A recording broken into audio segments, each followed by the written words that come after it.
তাহলে বাবা মার জন্য দুনিয়ার জীবনে যেই রকম এটা আনন্দে উৎফুল্লে, ঠিক তেমনি ভাবে পরকালীন জীবনেও এটা আনন্দ উৎফুল্লে।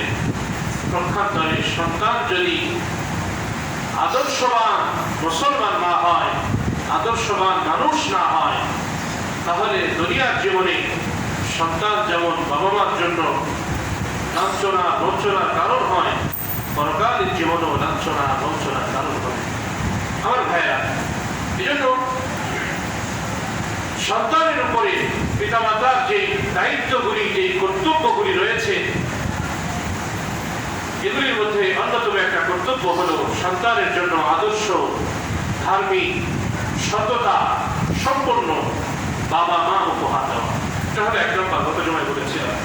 2 নম্বর বলেছিলাম সন্তান জন্মের পরে তার কানের মধ্যে আযান দেওয়া, জন্মের পরে কানের কাছে আযান দেওয়া। 3 নম্বরে বলেছিলাম সন্তানের বয়স যখন 7ম দিন হয় তখন সন্তানের একটা সুন্দর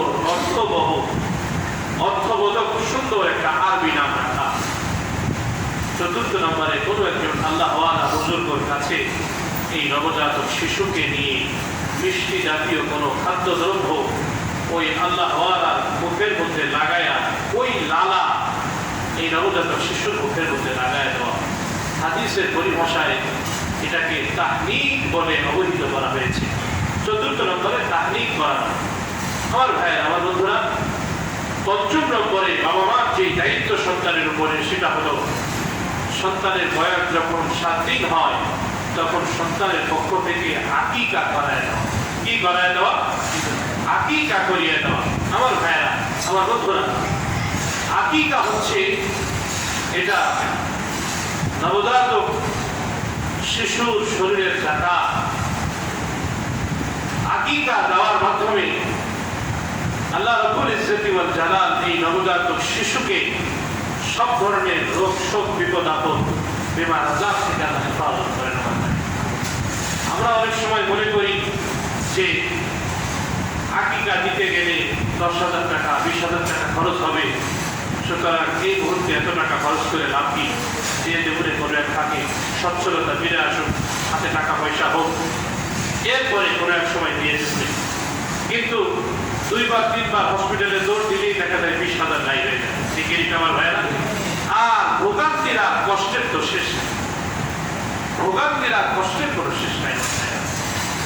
এই জন্য নবজাতক শিশুকে রোগ মুক্ত রাখতে গেলে অবশ্যই আপনাকে আকিকা দিতে হবে। জন্মের 7ম দিনে আকিকা দিতে হবে। আমার ভাই, আমার বন্ধুরা, এক্ষেত্রেও নানান ধরনের প্রতিবন্ধকতা, নানান ধরনের অনুষ্ঠানাদি এবং সংস্কৃতি আমাদেরকে এমন ভাবে পেয়ে বসছে যে এই সংস্কৃতি পালন করতে গিয়ে সুন্নাত যথাযথভাবে পালন হয় না। এজন্য আমার ভাই, আমার বন্ধুরা, রাসূলুল্লাহ সাল্লাল্লাহু আলাইহি ওয়াসাল্লামের এই সুন্নাতকে অত্যন্ত গুরুত্বের সাথে নেওয়া এবং গুরুত্বের সাথে আদায় করা। রসুমাত করতে পারবে না। 100 লোককে 200 লোককে দাওয়াত করে খাওয়ানোর মতো সামর্থ্য সুযোগ তার নাই। এই জন্য সে আকিকাই করে না, আছে না নেই? আবার দাওয়াত করে খাওয়াইলে কে কি দিল, কে কি দিল না, কে আসলো না, একজনের বাড়ি 3 বা 4 বার দাওয়াত দেয়, এরপরেও তার দাওয়াত হয় না, আছে না নাই? তো এই নানা ভয়ের কারণে, নানা চাপের কারণে একটা পর্যায়ে আকিকাই দেবো না। আমার ভাই, আমার বন্ধুরা, না, এটা আপনার সন্তান দুনিয়ায় আসছে 7ম দিনে আপনি এরাদাতুল্লাহ পশু জবাই করে নেবেন। আপনি নিজে উপস্থিত থাকতে পারেন আর না পারেন, যেখানে দিলে আপনার সুবিধা হয়, আপনার বাড়িতে হোক, আপনার শ্বশুর বাড়িতে হোক, আপনি ঢাকায় থাকেন ঢাকায় হোক, যেই শহরে আপনি থাকেন সেই শহরে হোক, যেখানে দিলে ভালো হয় সেখানেই আপনি করে দেন। আকিকার গোশত রাসূলুল্লাহ সাল্লাল্লাহু আলাইহি ওয়াসাল্লাম অত্যন্ত মহব্বতের সাথে বক্ষণ করতেন। সুবহানাল্লাহ, খুব আগ্রহের সাথে রাসূলুল্লাহ খেতেন। এটা বড় একটা হালাল খাবার এবং মহব্বতের খাবার। আমার ভাইয়া, আগ্রহের সাথে খাওয়ার মতো একটা খাবার রাসূলুল্লাহ খুব পছন্দ করতেন। এটাকে সাহাবায়ে কেরাম খুব পছন্দ করতেন। আমার ভাইয়া, প্রশ্ন হলো, হুজুর আকিকা তো দিব, কয়টা ছাগল দিব, কয়টা ভেড়া দুম্বা দিব, বকরি দিব? আমার আপনার নবী বিশ্ব নবী তো জাহানের বাদশাহ নবী সাল্লাল্লাহু আলাইহি ওয়াসাল্লাম বলেছেন, মান ওয়ালিদা লাহু ওয়ালাদুন ফাআহাব্বা আন ইয়ানসুকা আনহু ফালইয়ানসুক আনিল গুলামি শাতানি মুকাফিআতানি ওয়া আনিল জারিয়াতি শাতুন। আমার আপনার নবী মুহাম্মদুর রাসূলুল্লাহ সাল্লাল্লাহু আলাইহি ওয়াসাল্লাম বলেছেন, মান ওয়ালিদা লাহু ওয়ালাদুন, যদি কারো সন্তান জন্মগ্রহণ করে, ফাআহাব্বা আন ইয়ানসুকা আনহু ফালইয়ানসুক, তাহলে সে তার পক্ষ থেকে পশু জবাই করবে। আনিল গুলামি শাতানি মুকাফিআতান, পুত্র সন্তানের জন্য সমান দুইটা ছাগল কিংবা মেষ, দুইটা ছাগল কিংবা মেষ পুত্র সন্তানের জন্য। ওয়ালিল গোলামি শাত ওয়ালিল জারিয়াতি শাতুন, আর কন্যা সন্তানের জন্য একটা ছাগল, ভেড়া বা দুম্বা। পুত্রের জন্য কয়টা? দুইটা। কন্যা সন্তানের জন্য একটা। আরেক হাদিসে আসছে, আন্না রাসূলুল্লাহ সাল্লাল্লাহু আলাইহি ওয়াসাল্লাম আনিল হাসানি ওয়াল হুসাইনি কাবশান কাবশান। আল্লাহ নবী সাল্লাল্লাহু আলাইহি ওয়াসাল্লাম হযরত হাসান এবং হুসাইনের পক্ষ থেকে একটা একটা করে ভেড়া জবাই দিয়েছে। একটা একটা করে ভেড়া জবাই দিয়েছে রাসূলুল্লাহ। আমার ভাইয়ের, আমার বন্ধুরা, এইখান থেকে মাসালা হলো যে পুত্র সন্তানের জন্য দুইটা ছাগল, ভেড়া বা বকরি যেটাই দেন আপনি, বেশ যেটাই দেন, দুইটা দেওয়া উত্তম। যদি কোনো বাবা দুইটা দেওয়ার সক্ষমতা না থাকে, তাহলে একটা দিলেও সুন্নত আদায় হয়ে যাবে, একটা দিলেও সুন্নত আদায় হয়ে যাবে। আমার ভাইরা, দুইটা দেওয়া উত্তম। যদি কেউ দুইটা দিতে না পারে, তাহলে একটা দিয়েই আদায় করে দেবে, তাহলে তার বড় আকিকা করবে। আর কন্যা সন্তানের পক্ষ থেকে একটা। হযরত আনাস রাদিয়াল্লাহু তাআলা আনহু, ওরা পুত্র সন্তান জন্মগ্রহণ করলে আনাস রাদিয়াল্লাহু তাআলা আনহু উনি উট জবাই করতেন। সুবহানাল্লাহ। খুশিতে, শুকরিয়াতে তিনি উট জবাই করতেন। হযরত আমাদের আয়েশা সিদ্দিকা রাদিয়াল্লাহু তাআলা আনহাকে ওরা ভাইয়ের ছেলে জন্মের পরে ওনাকে বলা হলো উট জবাই করার জন্য। তো আমাদের আয়েশা বলছে, আল-ইয়াযু বিল্লাহ, তোমরা কি বলো এটা? রাসূলুল্লাহ যা করছে আমি তার বাইরে যেতে পারবো না। রাসূলুল্লাহ ছাগল, ভেড়া, বকরি জবাই করছে, মেষ জবাই করছে, আমিও এটা করবো, এর বাইরে আমি যেতে পারবো না। আমার ভাইরা, এর থেকে বোঝা যায় যদি কারো সামর্থ্য থাকে, আল্লাহ পাক ধন দৌলত কাউকে অনেক বেশি দিয়ে থাকে, আত্মীয় স্বজনও বেশি, লোকজনও বেশি, মহব্বতের মানুষ বেশি, সে তার সন্তানের জন্য ছাগলের পরিবর্তে ভেড়ার পরিবর্তে সে চাইলে গরু জবাই করতে পারে, উট জবাই করতে পারে। এর দ্বারাও আকিকা করলে আকিকা আদায় হয়ে যাবে। আবার যদি কেউ চায় যে না আমি ছাগল দিয়েই দিব, তো সে এটাও দিতে পারে। আমার ভাই, এটার সুযোগতা রয়েছে। এক্ষেত্রে সন্তানের বাবা যে তাকে অনেক শক্ত হতে হয়। আলহামদুলিল্লাহ, আমার যখন প্রথম সন্তান হয়েছে, ছেলে হয়েছে, সপ্তম দিনেই আকিকা করেছে, আমি উপস্থিত থাকতে পারিনি। মসজিদের দায়িত্ব, মাদ্রাসার দায়িত্ব পালনের কারণে আমি যেতে পারিনি। আর নিজের যাওয়াটাকে আমি জরুরিও মনে করিনি। যেটা মনে করেছি জরুরি, সেটা হলো আমার সন্তানের আকিকা হতেই হবে।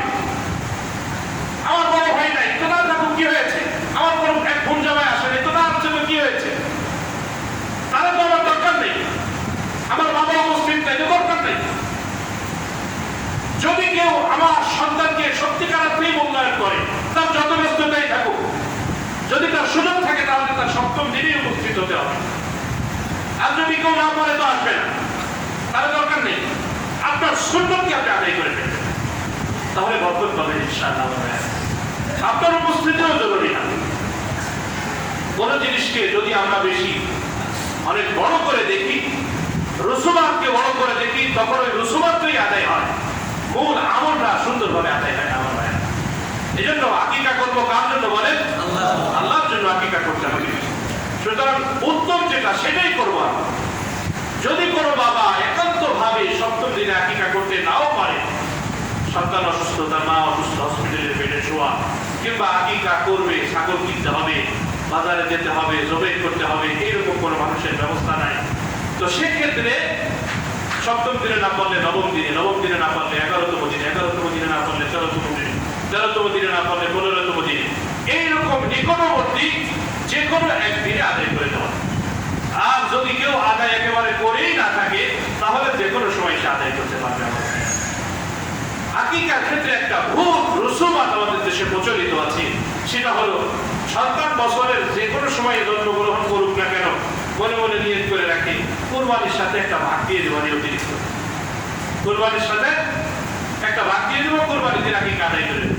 আমার ভাইয়েরা, এর দ্বারা আকিকা তো আদায় হয়ে যাবে, অবশ্যই আদায় হবে, আকিকা আদায় হয়ে যাবে, কিন্তু আকিকার যে পৃথক যে বরকত, অবশ্যই এই বরকত থেকে বঞ্চিত হতে হয় আমার ভাইয়েরা। এই জন্য আকিকারও ভিন্ন এক বরকত আছে। এই যে আমাদের এখানে নামাজ পড়ে আসলাম, উপস্থিত আছে কিনা বলতে পারবো না, ওর এক ভাগ্নি বয়স 3-3.5 বছর, পায়ের নখ সবগুলা একদম একটা ঘা হয়ে পচে যাওয়ার মতো, পায়ের গুড়গুড়োর এখানে ঘা হয়ে পচে যাওয়ার মতো। ঢাকার এমন কোনো হসপিটাল নাই বড় ছোট যেখানে দেখাই নেই। বাপের একমাত্র মেয়ে, বাপেরও মাশাআল্লাহ বেশ সামর্থ্য আছে, ভালো ভালো বড় বড় ডাক্তার দেখাইছে, কিন্তু বাচ্চা সুস্থই হয় না, কোনো মতে ঘা একটু টানে আবার ঘা হচ্ছে। আমার কাছে আসছে, আমি জিজ্ঞাসা করছি তোমার এই ভাগ্যের আকিকা করছে কিনা, আকিকা তো করে। আমি বলছি একটু পানি নিয়ে আসো আমার কাছে, পানি পড়ে দিই, আর বাচ্চার আকিকা করাই যাবে, 3 দিনের ভিতরে করাই যাবে। তো ওরা আলহামদুলিল্লাহ 3 দিনের ভিতরে আকিকা করাই দিচ্ছে, পানি খাওয়াই দিচ্ছে, বাচ্চা 3-4 দিনের মাথায় একদম পুরো সুস্থ হয়ে গেছে, একদম বিলকুল ওই জিনিস আপনার নাই আর হয়নি। এই বাচ্চার বয়স এখন মনে হয় 6-7 বছর হয়ে গেছে। 2-3 বছর আগের ঘটনা বলতেছি, এই মুহূর্তের ঘটনা, মানে দূর থেকে ধার করে আগে বলতেছি না আমার ভাইয়া। এই জন্য অনেক বাবা আছে সামনে দিয়ে 1 পয়সা গেলে একদম সহ্য হয় না, পিছন দিয়ে লাখ টাকা চলে গেলেও সে কোন রকম তার কোনো আক্ষেপ নেই। বাচ্চার আকিকা দেয় না, হসপিটালে গেলে লক্ষ লক্ষ টাকা নিয়ে যেতে হবে। এই জন্য আপনি আপনার বাচ্চাকে যদি সুস্থ করতে চান, নেককার বানাতে চান, দিনদার বানাতে চান, অবশ্যই বাচ্চা জন্মের পরে আপনার যে দায়িত্বগুলি আছে এই দায়িত্বগুলি আপনাকে যথাযথভাবে আদায় করতে হবে আমার ভাইরা, আমার বন্ধুরা। এই জন্য বলেন, আমাদের যাদের নতুন সন্তান দুনিয়ায় আসবে, নিজের সন্তান হোক, আমার ছেলের সন্তান হোক, আমার মেয়ের সন্তান হোক, 7ম দিনেই আকিকা করব, 7ম দিনেই সুন্নাত পালন করব। রাজি আছি ইনশাআল্লাহ? আল্লাহ সবাই তৌফিক দান করে, বলি আমিন। আমার ভাইয়ের, আমার বন্ধুরা, এই সুন্নাতকে মজবুত ভাবে আঁকড়ে ধরা দরকার। আলহামদুলিল্লাহ, এক মজার কিচ্ছা শুনে আপনাদেরকে। আমার যে পরিবারে বিবাহ করার সুযোগ হয়েছে, আমার শ্বশুর বাড়ির পরিবারের মধ্যে আমার শ্বশুর এবং আমার ওয়াইফ, এরাই দিনদার বা পরিপূর্ণ দিন মেনে চলে। আলহামদুলিল্লাহ 100 ভাগ দিন মেনে চলে, আমি 99 বলবো না, আলহামদুলিল্লাহ 100 ভাগই মেনে চলে। কোনোটা দিন না এটা জানার পরে তারা ওটার ভিতরে যায়নি, যাওয়ার কোনো চেষ্টাও তারা করে না, আকাঙ্ক্ষাও তারা রাখে না। আলহামদুলিল্লাহ, আল্লাহ পাকের শুকর। উনি ছাড়া এর বাইরে যারা আছে সবাই জেনারেল। আর্থিক অবস্থার দিক দিয়ে আমার শ্বশুর সরকারি চাকরি করে, ভদ্র মানুষ, তবলিগালা, আলহামদুলিল্লাহ সচ্ছল, কিন্তু ওনার ভাইয়েরা, ওনার বোনেরা সব ইউরোপ, আমেরিকা, গোপালগঞ্জে গ্রামে, দোতলা 3তলা বাড়ি, খুব ভিআইপি তারা। কিন্তু এদের প্রত্যেকেই ছেলে মেয়ে নাতি পুতি অনেক হয়েছে, পুরো বংশের ভিতরে তারা জীবনে কোনোদিন আকিকা দেয়নি, কেউ আকিকা দেয় না, এবং এটার প্রয়োজনও মনে করে না। আমার আলহামদুলিল্লাহ প্রথম ছেলে হলো, ছেলে হওয়ার সাথে সাথে 7ম দিনে আকিকা, এরপরে মেয়ে হয়েছে, মেয়ে হওয়ার পরে 7ম দিনে আকিকা, পুরো কুষ্টিতে দাওয়াত করে খাওয়াইছে। আলহামদুলিল্লাহ, আমি উপস্থিত নেই। আমার শ্বশুরকে বলছি, আপনার মন চাইলে কাঁচা আপনি দিয়ে দেন বন্টন করে। আমাদের বাড়িতে একটা ছাগল কিনে দিয়েছে, বলছি চাচারে বলছি আপনি কাঁচা মনে চাইলে কাঁচা বন্টন করে দেন, মনে চাইলে আপনি রান্না করে খাওয়াই দেন, আমার কোনো আপত্তি নেই, আমাকে উপস্থিত থাকতে হবে না। আপনি আমার সমান দরকার সুন্নত পালনের, সুন্নাত পালন পেয়ে যাবেন। তো আলহামদুলিল্লাহ, আল্লাহ পাকের শকর, আমার সন্তান জন্মের পরে আমার শ্বশুরের পরিবারের ভিতরে ওনার ভাই এবং বোন, ওনাদের পরিবারের ভিতরে আমার ওয়াইফের চাচা তো মামা তো, পরিবারটা ছোট না, অনেক বড় পরিবার। আমার শ্বশুররা 14 ভাই বোন, শাশুড়িরা হোক 11 ভাই বোন, অনেক বড় পরিবার। আলহামদুলিল্লাহ, উভয় পরিবারের আমার সন্তান জন্মের পরে যারা দুনিয়ায় আসছে সবাই আকিকা হয়ে গেছে। পেয়েছে তারা। তাদের যেটা চিন্তা যে এরা হুজুর মানুষ অল্প টাকা ইনকাম করে, এরপরও সন্তান জন্মের 7ম দিনে এরা খাসি জমি করে সন্তান আকিকা করতেছে। আর আল্লাহ পাক আমাদেরকে এত মাল দিয়েছে, এত কিছু দিয়েছে, তা আমরা করবো না কেন? আলহামদুলিল্লাহ। এজন্য আমার ভাইয়ের, আমার বন্ধুরা, আমি এই গল্প আপনাদেরকে এজন্য শুনিয়েছি যে আপনি প্রথম জন হন আপনার পরিবারে, যে 7ম দিনেই আপনার বাচ্চারা কি আপনি করবেন, আপনার দেখা দেখে যেন আপনার পরিবারের অন্য অন্য সদস্যরা, আপনার বন্ধুরাও যেন উৎসাহিত হয়। রাজি আছেন ইনশাআল্লাহ? আমার ভাইয়ের, আমার বন্ধুরা, এজন্য এটার প্রিপারেশন আগে থেকে নেওয়া থাকা দরকার আছে। আমাদের দেশের বাংলা ভাষায় বলে যে বাতাসে বাবা হওয়া যায় না। বাবা হতে গেলেও একটু চিন্তা ভাবনা করে বাবা হতে হয়, অভিভাবক হতে হয়, বাতাসে না হওয়া। আমার ভাইরা, একটু হুঁশ জ্ঞান থাকা, একটু সচেতনতা, ধর্মীয় দৃষ্টিকোণ থেকে সচেতনতা থাকা। আমাদের সচেতনতা আছে চিকিৎসার লাইনে, কোথায় গেলে পেটটা খুব ভালো করে কায়দা করে কাটা যাবে, এই ধরনের সচেতনতা আমাদের খুব ভালো আছে আলহামদুলিল্লাহ। আর বাকি দ্বীন শরীয়তের লাইনে সচেতনতা আমাদের একদমই নেই। আল্লাহ তাআলা আমাদের এই কোথায় বন্দিগুলোকে ক্ষমা করে দেয়, বলি আমিন। আমার ভাইয়ের, আমার বন্ধুরা, সন্তান জন্মের পরে 7ম দিনেই রাসূলুল্লাহ সাল্লাল্লাহু আলাইহি ওয়াসাল্লাম হযরত হাসান এবং হুসাইনকে, উভয় ভাইকেই রাসূলুল্লাহ 7ম দিনেই খতনা করায় দিয়েছেন। এত ছোট শিশুকে যদি করানো সম্ভব নাও হয়, জন্মের পরে যত দ্রুত সময় সম্ভব, বাচ্চা ভালো মন্দ বোঝার আগে, বাচ্চা লজ্জা শরম আসার আগেই বাচ্চাকে খতনা করায় দাও। আমার ভাইয়া, এমন যেন না হয় যে বাচ্চা এখন বড় হয়ে গেছে, সে প্যান্ট খুলতে তার এখন লজ্জা লাগে, শরম লাগে, এই অবস্থার মধ্যে আপনার বাচ্চাকে তখন যে মুসলমানি না করানো। এই জন্য বাচ্চা একটু ব্যথা বলতে পারে, একটু ভালো মন্দ বলতে পারে, এতটুকু বয়স হলেই বাচ্চাকে, অর্থাৎ 3, 4, 5 বছর বয়সেই বাচ্চাকে খতনা করায় দেওয়া, যত দ্রুত সম্ভব বাচ্চাকে খতনা করায় দেওয়া। দ্রুত খতনা করায় দিলে এখন ডাক্তাররাও এটা বলে যে বাচ্চার শারীরিক সুস্থতার জন্য বাচ্চাকে দ্রুত খতনা করায় দিতে হয়। অনেক বাচ্চার পেশাবি ইনফেকশন দেখা যায়, এই ক্ষেত্রেও ডাক্তাররা পরামর্শ দিয়ে থাকেন দ্রুত খতনা করায় দেওয়ার জন্য। আসলে যে খতনা করানোর ভিতরে, এই সুন্নাহের ভিতরে যে আসলেই বরকত, এটা আজকে চিকিৎসা বিজ্ঞানের মাধ্যমে প্রমাণিত। ঠিকই ঠিক। বহু ডাক্তার আছে এবং আমার পরিচিত অনেকগুলি শিশু আছে এরকম, যাদেরকে ডাক্তার বলছে এই 2-2.5 বছর বয়স বাচ্চার পেশাবি ইনফেকশন দেখা দিয়েছে, ডাক্তার বলছে মুসলমানি করায় দেয়, গার্ডিয়ান করিয়ে দিয়েছে আলহামদুলিল্লাহ।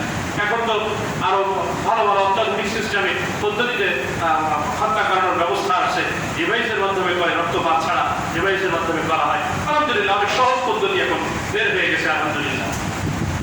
লা ইলাহা ইল্লাল্লাহ। হাদিস শরীফে আসছে হযরত রাসূল করিম সাল্লাল্লাহু আলাইহি ওয়াসাল্লাম আব্দা রাসূলুল্লাহ সাল্লাল্লাহু আলাইহি ওয়াসাল্লাম আনিল হাসানি ওয়াল হুসাইনি ওয়া খাতানাহুমা লি7 আইয়াম। নবী সাল্লাল্লাহু আলাইহি ওয়াসাল্লাম 7ম দিনে হাসান হুসাইনের আকিকা করেছেন এবং তাদেরকে খতনা করিয়ে দিয়েছেন। আমার ভাইরা, আমার বন্ধুরা, সন্তানের অধিকারগুলির অন্যতম একটি অধিকার হলো সন্তানের মায়ের কাছে যে মা তার সন্তানকে নিজের বুকের দুধ পান করাবে, মা তার সন্তানকে বুকের দুধ পান করাবে। আজকে এই অধিকার থেকেও আমাদের শিশুদেরকে বঞ্চিত করা হচ্ছে। পশ্চিমা নারীদেরকে অনুসরণ করে কিছু বেহায়া, অশ্লীল নায়িকাদেরকে অনুসরণ করে, কিছু মডেলা তারকাদেরকে অনুসরণ করে আমাদের ঘরের মহিলারাও তাদের শরীরকে ফিট রাখার জন্য তারা আজকে বাচ্চাদেরকে দুধ পান করাচ্ছে না, যা অত্যন্ত গর্বিত একটা কাজ আমার ভাইয়েরা। এর দ্বারা আজকে সমাজের মধ্যে ব্রেস্ট ক্যান্সার মহিলাদের ভাইরাস আকারে ধারণ করছে। এটা শোনেন না? এটা আপনারা, মহিলাদের ব্রেস্ট ক্যান্সার হচ্ছে। এগুলির পিছনে অন্যতম একটা কারণ হলো বাচ্চাকে দুধ পান না করানো। বাচ্চা আপনার বুকের ভিতরে মহিলা দুধ আসছে, আর এই দুধ তার বাচ্চাকে না পান করানো দ্বারা আস্তে আস্তে আস্তে আস্তে এই জায়গাটা ভারী হয়। এরপর আস্তে আস্তে যে কোনো কারণে লম্বা সময় গেলে আস্তে আস্তে দুধটা ওখানেই স্টপ হয়ে যায়। অথচ আল্লাহ রাসূল ইজ্জত ওয়াল জালালের স্বাভাবিক প্রক্রিয়া ছিল অন্তত 2 বছর যাবত বাচ্চা দুধ পান করবে, আর যত মন বাচ্চা এখান থেকে নিই ততই আল্লাহ রাসূল ইজ্জত ওয়াল জালাল এখানে সাপ্লাই দিয়ে দিবে। সুবহানাল্লাহ। আমার ভাইরা, আপনি একটু চিন্তা করলে কোনোভাবেই আপনি এটাকে মিলাইতে পারবেন না।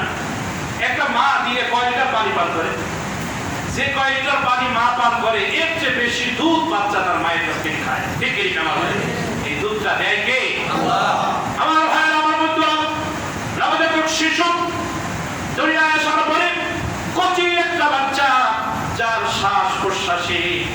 কষ্ট হয়, মুখের মধ্যে খাবার খেতে পারবে না, কোনো গাঢ় খাবার গিলে নিতে পারবে না। আবার খাবার যদি একেবারে পাতলা হয়ে যায়, এটাও বাচ্চার জন্য তৃপ্তিদায়ক হবে না, আরামদায়ক হবে না। এজন্য আল্লাহ রাব্বুল ইজ্জতি ওয়াল জালাল বাচ্চার খাবারের জন্য বাচ্চার মায়ের বুকের মধ্যে গরম দুধের ব্যবস্থা আল্লাহ রাব্বুল ইজ্জতি ওয়াল জালাল করে দিয়েছি। এজন্য আমার ভাইরা, আমার বন্ধুরা, বাংলাদেশের মধ্যে যতগুলি সরকারি হসপিটাল আছে, সমস্ত সরকারি হসপিটালগুলি শিশু বিভাগের একদম মুখের উপরে গেটের সামনেই লেখা আছে, লাগানো আছে, শিশুর জন্য, নবজাতক শিশুর জন্য মায়ের দুধের বিকল্প আর কিছুই নাই। মায়ের সার দুধের বিকল্প আর কোনো কিছু নাই। এখন তো ছেড়ে রাখছেন বাক্স নিয়ে ঘরের ভিতরে ঢুকাই রাখে, আরো একটা যে দুধের যে বাক্স আছে সব নিয়ে ঘরের ভিতরে ঢুকাই রাখে। ওই বাক্সের ভিতরে লেখা আছে, দুধের প্যাকেটের মধ্যেও লেখা আছে যে মায়ের দুধের বিকল্প কিছুই নেই। কিন্তু কে কার কথা মানে? সিগারেটের খাপের উপরে লেখা গ্যাজেস ক্যান্সার নাকি ধরে লেখা আছে এরকম একটা, সিগারেট খাইলে ক্যান্সার হবে। এর বড় আবার কি একটা ভয়ানক ছবি দেওয়া আছে কোনো একটা কোম্পানির সিগারেটে। এখন যদিও এগুলো চোখে পড়ে না, আগে দেখতাম মাঝে মাঝে রাস্তাঘাটে ফেলানো থাকতো। সিগারেট কোম্পানি একটু কমছে, এখন দাম বাড়ছে, তো দাম আরো বাড়া দরকার। কিভাবে দাম আরো বাড়া দরকার? এখন একটু কম দেখা যায় নাকি আমি দেখি না চোখে, এটাও হতে পারে। আমার সামনে কেউ খায় না এমনও হতে পারে। বাদ বাকি আগের থেকে মনে হচ্ছে সিগারেট করে একটু কমছে। কিন্তু কিছু কিছু ভদ্রলোক আছে এরপরে রাস্তাঘাটে দেখা যায় এক হাতে চা আরেক হাতে সিগারেট। মানে কি রুচি! আপনি চিন্তা করছেন এটা? এক হাতে চা আরেক হাতে সিগারেট, আছে না নাই? আছে। ডান হাতে একটা টানে, বাম হাতে আরেকটা টানে। এটাও নাকি এখন সামাজিকতা, এটাও এখন ভদ্রতা, এটাও এখন সংস্কৃতি।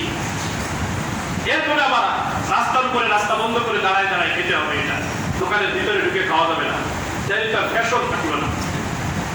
এমন কিছু ভদ্র স্টাইলের অভদ্র মানুষ আমাদের সমাজে আছে না নাই? আছে। আপনারাও কি তাদের দলভুক্ত হবেন? আমার এর থেকে বাঁচতে হবে, এর থেকে বাঁচতে হবে। কি মেসেজ দিচ্ছি আমরা রাস্তাঘাটে আমাদের শিশুদেরকে, আমাদের সন্তানদেরকে? কি মেসেজ আমরা দিচ্ছি? কি মেসেজ আমরা দিচ্ছি? আমি বিড়ি খাবো, সিগারেট খাবো, আর আমার বাচ্চারা বলবো তুমি মাদ্রাসায় বড় বড় আলিম হও, স্কুলে বড় বড় আলিম হও। আমার ছেলে তো আমার উপর একটা ধর্মে, এটাই স্বাভাবিক। আমার ছেলে আমার উপর একটা ধর্মে। আপনি আজীব হবেন, আশ্চর্য হবেন। এই রমজানে মসজিদে তারাবি পড়তে এসে মসজিদের উপরে, মসজিদের ভিতরে বসে বিড়ি খাচ্ছে,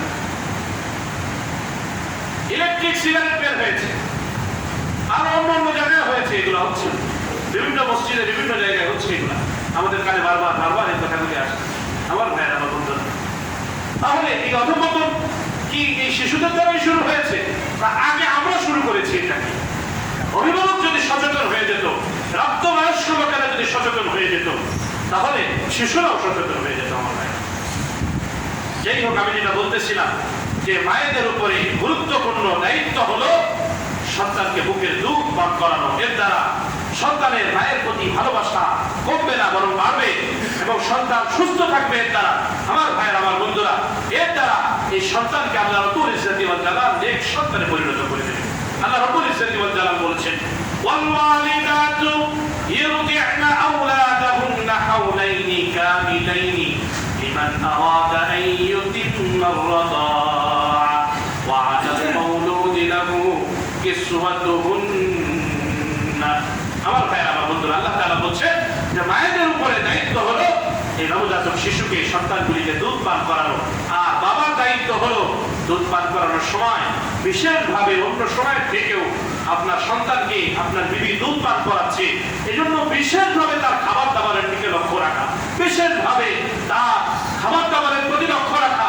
মাকেও ওই টাইমে আলাদা ফল দেওয়া, আলাদা মায়ের জন্য দুধের ব্যবস্থা করা, আলাদা মায়ের জন্য তার পছন্দের খাবারগুলি বাছাই করে করে ব্যবস্থা করে দেওয়া। আমার ভাইরা, এটা পিতার দায়িত্ব।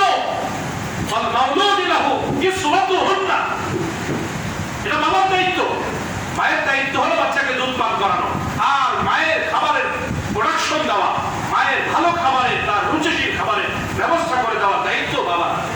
আমাদের সমাজে কিছু মাইজও আছে, আমার গোপালগঞ্জের ভাষায় বললাম, এটা এই জন্য যারা জয়েন্ট ফ্যামিলিতে থাকে, এই লোকগুলি দেখা যায় কিছু অতি ভদ্রলোক আছে, সব কিছু বোঝে, কিন্তু মহিলাদের এই হকগুলির ব্যাপারে সে বোঝে না। সে মনে করে বাসায় 1 কেজি ফল কিনছি, তো ফল কিনে নিয়ে ঘরে রাখতে হবে, এখানে যার মনে চায় সে খাবে। আর আপনার ঘরের সবাই কি দুধ পান করাই কিনা বাচ্চাদের? কিছু খাবার কিনবেন সবার জন্য, আর কিছু খাবার আপনার বাচ্চার মায়ের জন্য, এটা আলাদা দাম।